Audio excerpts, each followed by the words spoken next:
with the tragic loss of our nation's Prime Minister at sea. How did we choose to commemorate the man who was clapped by the ocean? Well, I'm glad you asked that question, because It's gonna be something stupid, isn't it? we named a fucking swimming pool after him. Yeah, it's not that bad. The fact that he loves the ocean, I guess swimming pool makes sense in a way. Certified Australian weather. It looks very red. I don't like this. No, this is not a video of hell. This is completely unedited, no filters footage from Western Australia. Western Australia, but it's called hell but dustier. It does look red, so kind of understandable in a way. And you may be wondering, how the fuck does it look like a Terraria blood moon? Well, I didn't make that connection at all from Terraria Blood Moon. the answer to that question is sand. I don't like sand. Here's a fun fact Sand, I see. for you. Australia is the world's largest exporter of iron ore. And 96% of that shit is pulled out of the ground in Western Australia. And the reason we excavate whole chunks there is because the place is sitting on 55 billion, with a B, tons of ore. The whole fucking state is basically just a desert biome covered in iron farms.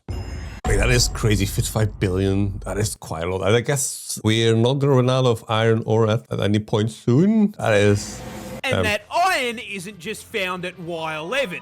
No, there is actual fucking rust in the dirt and sand, which tints the whole fucking desert red. And that red sand is why WA looks like fucking Caled. See, as if the animals trying to kill us wasn't enough. God has done a little trolling and spawned a tropical cyclone on WA's coastline. And Sure, I can't. So I didn't expect the graphic site to fucking face plant the reporter. That was first. the wind from that bad boy kicks all that red sand into the air, blocks out the sun, and turns whatever light creeps through blood fucking red. Genuinely thought Yeah, that's not gonna happen. Not anytime soon anyway. this was Armageddon, but it is just sand sending us to the tomato dimension. Tomato dimension. Damn. BMW has an emu farm. BMW, yet the car company, has an emu farm. But Okay. what the Okay, now I'm wondering why they have an emu farm. f do the Germans want with our steroid chickens? Well, you see, a lot of complex parts have to come together to build a car. I mean, your transmission, your engine. I would I do not want an engine like that. That is, nope. say indicators, but we are talking about BMW here. It's like globally known that BMW drivers don't use an indicator. Well, there are some that use the indicators, but I've seen so many that have not been using any indicators. So it's like a global thing at this point, it seems. However, the first thing you'll notice about a car is usually the simplest. The paint. What the fuck am I looking at? Why would you put a car in leopard skin? Like, why? Yeah, it doesn't really matter how nice your car is. If the paint's peeling off like a banana, people are going to assume it's a fucking shitbox. And that's why car companies put a lot of time and research into making sure the paint stays on your car while you slide it sideways into a tree. One of the best ways to do that is fucking clean it. See, anything that isn't wiped off the car gets stuck under the paint when it's applied, which fucks up adhesion by moving around. And even I mean, that makes sense. the tiniest particles of dust can fuck it all up. So, the Germans pondered, what is the best way to make sure every panel is spotless? And the answer they landed on is a giant fuck-off duster made of Australia's favourite feathered war criminals.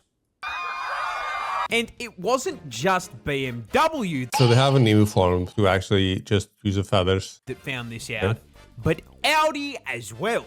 Now, Audi gets their Dino Turkey feathers from the source, shipping directly from the land down under. ¿Quieres? Now, BMW used to do the same thing, till someone at head office had a thought. Hang on, f the feathers. If we ship over 4 emus and place them in a grid, infinite feather source. And so they airdropped Australia's big birds onto a farm in Bavaria, where a small sleeper cell of Australia's most wanted resides to this day. The funny part of this to me is that BMW went so far as shipping kaiju turkeys to make the paint on their cars look good. Just for some TikToker to buy it for clout, wrap it bright purple, and then crash it into a fucking wall. I mean, okay. I'm not really gonna comment about that last part of it, the TikToker, no, but deserved. Australia Prime Minister disappeared away. How did he disappear away? Australia's Prime Minister disappeared. No, that is not a joke. This is Harold Holt, the 17th Prime Minister of Australia. And when I say he disappeared, I don't mean he retired from public life, never to be heard from again. I mean, we literally fucking lost him midway through his term. That is like the Secret Service losing the fucking president. Now let me be clear. Which begs a very important question. Fucking how? Well, you see, Holt was elected Prime Minister in 1966. And one of the most well-known facts about him was that he fucking loved the ocean. Be free! Which is why, on December 17th, 1967, while taking a day off from leading Spider Island, Holt convinced his mates to stop for a cheeky swim before they went out to lunch. And so they pulled into Cheviot Beach in Victoria. Now on that day, the ocean was, putting it lightly, fucked. And so all of Holt's friends warned him that maybe visiting Nemo today was a bad idea. Holt responded, and I quote, "I know this beach like the back of my hand." Hopped into the water and started swimming away from the shore. And he kept swimming. Further. And further. Yeah, right, mate, that's far enough. You can come back now. Wait, where the f*** is he? Yeah, they completely lost sight of him. Because the Prime Minister was f***ing gone. That is okay. He literally just swam and gone.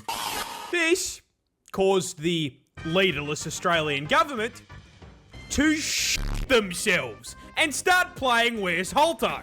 I am under the water. Search and rescue teams scoured the coast for weeks and came up with absolutely fucking nothing. Not even a body. The sitting Prime Minister had vanished without a trace. Some conspiracy theorists say he got picked up by a submarine. The odds are he drowned. But most importantly, with the tragic loss of our nation's Prime Minister at sea, how did we choose to commemorate the man who was clapped by the ocean? Well, I'm glad you asked that question, because we, It's gonna be something stupid, isn't it? we named a fucking swimming pool after him. And it's not that bad. The fact that he loves the ocean, I guess swimming pool makes sense in a way.